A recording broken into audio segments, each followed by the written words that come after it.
மக்களை இந்த வீடியோ நான் உங்கள்கிட்ட என்ன ஷேர் பண்ணிக்க போனால் ரொம்ப சிம்பிளுங்க. நான் எதிர்பார்க்கல இதை. ஆல்ரெடி ஒரு வீடியோ பண்ணேன், அது எனக்கு மாதம் வந்துச்சு விஜய் நான் பண்ணது. அதை தாண்டி இந்த 2 மாவட்ட செயலாளர் தேர்வு எனக்கு ரொம்ப ரொம்ப கிளாசிக்காக இருக்குது. சத்தியமாக சொல்கிறேன், எந்த ஒரு அரசியல் கட்சியிலுமே இது நடக்கவே நடக்காது. எழுதி வச்சுக்கோங்க. இப்படிப்பட்ட ஒரு விஷயத்தை விஜய் அண்ணா க்ரியேட் பண்ணியிருக்காங்க. இப்போ நம்மளோட வேலை என்ன, அதை முதல்ல தெளிவாக தெரிஞ்சுக்கிறது தானே நம்மளோட வேலை. எனக்கான இந்த வீடியோவில் 2 விஷயத்தை மட்டும்தான் உங்கள்கிட்ட கொண்டு வந்து சேர்க்க முடியும். நான் பேச போகிற ஒருத்தரோட புகைப்படம் என்கிட்ட இருக்குது, அதை நான் போட்டுறேன் இந்த வீடியோவில். 2வது பார்த்தீங்கன்னா, ஒருத்தர் பேசின பேட்டி தான் என்கிட்ட இருக்குது, அவரோட புகைப்படம் கூட எனக்கு கிடைக்கல.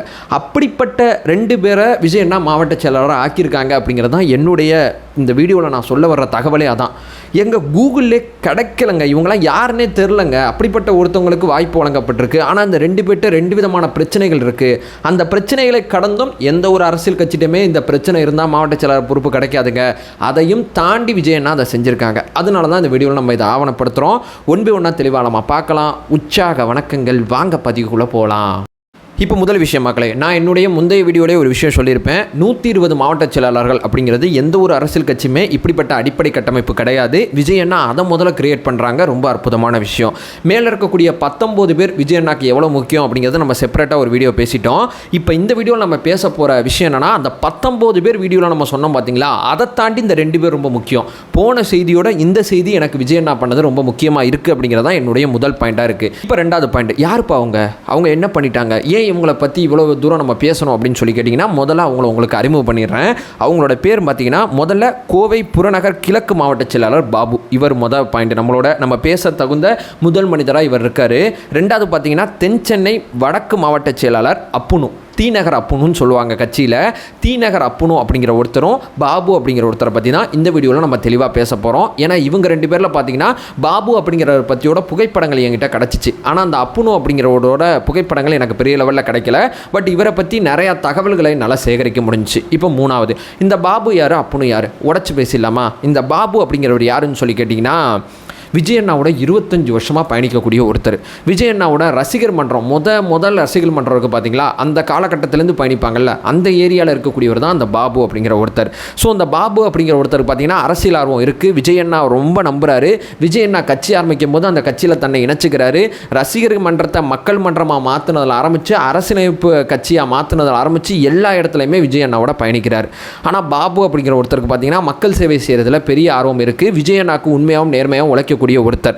ஸோ ஆனால் பாபுட்ட ஒரு எல்லா அரசியல் கட்சியிட்டே இருக்கிற ஒரு விஷயம் பாபுட்ட இல்லை. ஆனால் விஜய் அண்ணா அதை பெருசாக பொருள்படுத்தாமல் பாபு அப்படிங்கிறவருக்கு மாவட்ட செயலாளர் போஸ்ட்டு போட்டு கொடுத்துருக்காங்க. ஸோ அந்த பாபு அப்படிங்கிற ஒருத்தர் பார்த்தீங்கன்னா, ஒரு ஆட்டோ டிரைவருங்க. இவர் வந்து ஆட்டோ டிரைவிங் பண்ணி தன்னுடைய குடும்பத்தை பார்த்துக்கிட்டு, அதே நேரம் விஜய் அண்ணாவோட அந்த நடிப்பு, அந்த அரசியல் அதை பார்த்து உள்ளே வந்தவர். இவருக்கெல்லாம் மாவட்ட செயலாளர் இந்த கட்சியில் கிடைக்குமா அப்படின்னு சொல்லி பெரிய லெவலில் எல்லாம் எதிர்பார்த்தாங்க. ஏன்னா அந்த கோவை அந்த ஏரியாவில் பாபுனா எல்லாருக்கும் தெரியும் ரசிகர் மன்றத்தில். அப்படிப்பட்ட ஒருத்தர் இவருக்கெல்லாம் மாவட்ட செயலாளர் கிடைக்குமா? மாவட்ட செயலாளர்லாம் பணம் காசு இருந்தால் தான். இப்போ இருக்கிற திமுக அதிமுக எதிர்த்து அரசியல் பண்ணணும்னா பணம் காசு கையில் இருக்கணும். ஏன்னா அவங்கள்ட்ட இருக்குது, அதிகாரம் கையில் இருக்குது. ஒரு ஆட்டோ டிரைவராக இருந்துக்கிட்டு பாபு என்ன பண்ணிட முடியும்? பணம் காசு இருக்கிறது தான் அந்த தொகுதியை கொடுப்பார் விஜய் அண்ணா அப்படின்னு சொல்லி பெரிய லெவலில் திங்க் பண்ணாங்க. ஆனால் பாபு கொடுத்தார் விஜய் அண்ணா. இன்றைக்கி பார்த்தீங்கன்னா, நான் சொன்னேன் பார்த்தீங்களா, பாபு அப்படிங்கிறது மட்டும் சொல்லக்கூடாது, தாவேக்காவோட கோவை புறநகர் கிழக்கு மாவட்ட செயலாளர் பாபு அவர்கள். ஸோ இப்படி ஒரு உயரத்தை விஜய் அண்ணா கொடுத்துருக்காங்க. விஜய் அண்ணாவோட பாயிண்ட் ஆஃப் வியூ எப்படி இருக்குன்னா, பாபுட்ட பணம் மட்டும்தான் இல்லை, அது என்கிட்ட இருக்குது. எனக்கு நல்லா உழைக்கக்கூடிய, மக்களை போய் தேடி செய்யக்கூடிய, மக்களுக்கு உழைப்பை செலுத்தக்கூடிய, மக்களை பற்றி திங்க் பண்ணக்கூடிய ஒரு கேரக்டர் தான் அது பாபுட்ட இருக்குது. ஸோ இந்த பாபு மாவட்ட செயலாளர் வச்சுங்க அப்படின்னு சொல்லி தான் விஜய் அண்ணாவோட தாட் ப்ராசஸ் இருக்குது.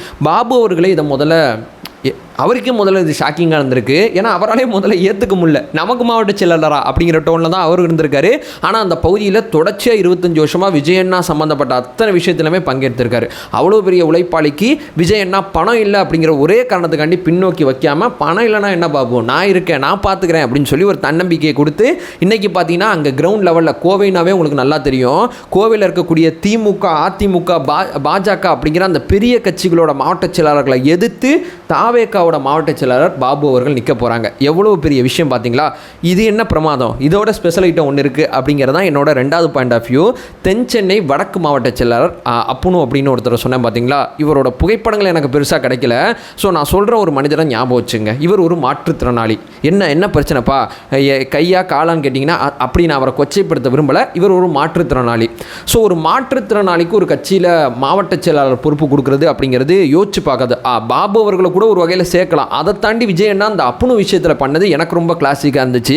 இந்த அப்புனு பார்த்தீங்கன்னா இவரை பற்றி சில பேட்டிகள் பார்க்க முடிஞ்சு. இவருக்கும் விஜயண்ணாவுக்கு இருக்கக்கூடிய பழக்கத்தை சொல்கிறாரு. ஸோ இவரும் பாபு மாதிரி தான். ஆரம்பத்திலேருந்து பார்த்தீங்கன்னா கட்சியில் தொடர்ச்சியாக பயணிக்கிறவர், அமைப்பில் தொடர்ச்சியாக பயணிக்கிறவர், கட்சி ஆரம்பித்த பிறகு கட்சியில் தொடர்ச்சியாக ஆக்டிவாக செயல்படக்கூடியவர். இவரோட வீட்டு கிரக பிரவேசத்துக்கு விஜயண்ணா வந்திருக்கார் அப்படிங்கிற ஒரு ஸ்டேட்மெண்ட்டை பேட்டியில் கொடுத்துருக்காரு. கொரோனா காலகட்டத்தில் பார்த்தீங்கன்னா எங்களுக்கு நிறையா உத்தரவுகளை போட்டு மக்களுக்கு போய் சேவை செய்யுங்கன்னு சொன்னார் விஜயண்ணா. நாங்கள் மக்களுக்கு சேவை செஞ்சுட்டு வீடு திரும்பும்போது தினசரி இரவு எனக்கு தொடர்பு கொண்டு எப்படி என்ன ஏதுன்னு சொல்லி தொடர்ச்சியாக பேசுவார். அந்த காலகட்டத்தில் விஜயண்ணாவோட எனக்கு ஃபோன் கனெக்ஷன் முதற்கொண்டு இருந்துச்சு. என்னிடம் தொடர்ச்சியாக பேசக்கூடியவர். ஆனால் எனக்கு ஒரு விஷயம் இருந்துச்சு. சரி, ஓகே, நம்ம தொடர்ச்சியாக பயணிக்கிறோம், நமக்கு வேலை நம்ம செஞ்சு கொடுக்குறோம், நமக்கு அண்ணாவை பிடிக்குது, அண்ணாவும் நம்ம கூட தொடர்பில் இருக்கார், எல்லாம் ஓகே தான். ஆனால் மாவட்ட செயலாளர்னு வரும்போது பணங்காசு ரெண்டாவது, நம்ம ஒரு மாற்றுத்திறனாளி, நமக்கு இந்த கட்சியில் அங்கீகாரம் கிடைக்குமா அப்படிங்கிற கேள்வி இருக்கும்போது தென் சென்னை எவ்வளோ பெரிய ஏரியா, அங்கே இருக்கக்கூடிய அதே தான் கோவையில் இருக்கிற அதே கான்செப்ட் அங்கே இருக்குது. ஏன்னா அங்கே அதிமுகவும் இருக்குது, பிஜேபி இருக்குது, திமுகவும் இருக்குது. ஸோ 3 இருக்கும்போதும் அதை எதிர்த்து தாவேக்காவோட மாவட்ட செயலாளராக அப்புனு அவர்கள் சண்டை செய்ய போகிறார். ஸோ அப்புனு மாற்றுத்திறனாளி தான், ஆனால் அப்புனு சிறந்த வேலைக்காரன், நல்லா வேலை செய்வாப்புல, நல்லா கட்சியை வளர்த்து கொண்டு வருவாப்புல, என் நம்பிக்கைக்குரியவர். அவர் மாற்றுத்திறனாளி அப்படிங்கிறதுக்காண்டி இந்த சமுதாயம் அவரை ஒதுக்கி வைக்கிது, நான் ஒதுக்கி வைக்க மாட்டேன் அப்படின்னு சொல்லி விஜயண்ணா இங்கேயும் ஒரு கிளாசிக்கான எக்ஸாம்பிளை பதிவு செஞ்சுருக்காரு. தன்னுடைய 19 பேரை விஜயண்ணா சூஸ் பண்ணதை கூட எனக்கு இப்போ சின்னமாக தெரியுது. ஆனால் இந்த 2 பேரை விஜயண்ணா சூஸ் பண்ணது எனக்கு இன்னும் பெருசாக தெரியுது. அது மட்டும் இல்லாமல் பல்வேறு இடத்துல பல்வேறு காலகட்டத்தில் அவருக்கு இயல்பாகவே வருதுங்க. மக்கள் கூட கனெக்ட் பண்ணுறது, மக்கள் கூட பேசுறது, மக்களுக்கு நிற்கிறது அப்படிங்கிறது அந்த மனுஷனுக்கு இயல்பாக வருது. அதனால தான் திரையுலக உச்ச பயணத்தை நிறைவு செஞ்சுட்டு அரசியலுக்குள்ளே உள்ளே பூந்துருக்காப்புல.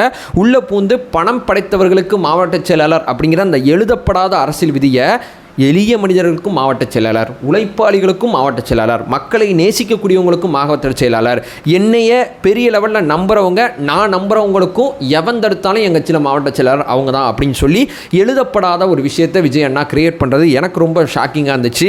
அதனால தான் இதை 2 பற்றி இந்த வீடியோவில் நான் ஆவணப்படுத்துகிறேன். ஸோ இது சார்ந்த உங்களோட தகவல்கள், இவங்களை பற்றி இன்னும் கூடுதலாக சில தகவல்கள் இந்த வீடியோ பார்க்குற தாவேக்காவை சேர்ந்தவங்களுக்கு தெரிஞ்சாலும் வீடியோக்குள்ளே போடுங்க, நானும் தெரிஞ்சுக்கிறேன், வீடியோ பார்க்குறவங்களும் தெரிஞ்சுப்பாங்க. ஏன்னா பெரிய லெவலில் தேட முடியல, ஏன்னா எளிய மனிதர்களாக இருக்காங்க. இப்போ தான் இவங்க முகம்லாம் அரசியலுக்கே வருது. அதனால் பெரிய டேட்டா கிடைக்கல. இருக்கிற தகவல் அடிப்படையில் இந்த வீடியோவில் அவங்கள பற்றி பேசியிருப்பேன். எனவே இந்த வீடியோ என் பண்ணுறதுக்கான நேரம் வந்துருச்சு. இந்த வீடியோ நான் இப்போ என் பண்ணிக்கிறேன். நம்ம சேனலை ஃபர்தராக ஃபாலோ பண்ணிங்கன்னா பொலிட்டிக்கல் சார்ந்து பல்வேறு விஷயங்களை பற்றி நம்ம பேசிகிட்டு இருக்கோம். நம்மளோட ஒரே நோக்கம் அறியாமை அகற்ற வேண்டும், அறியாமை அகற்றப்பட வேண்டும். Thank you so much.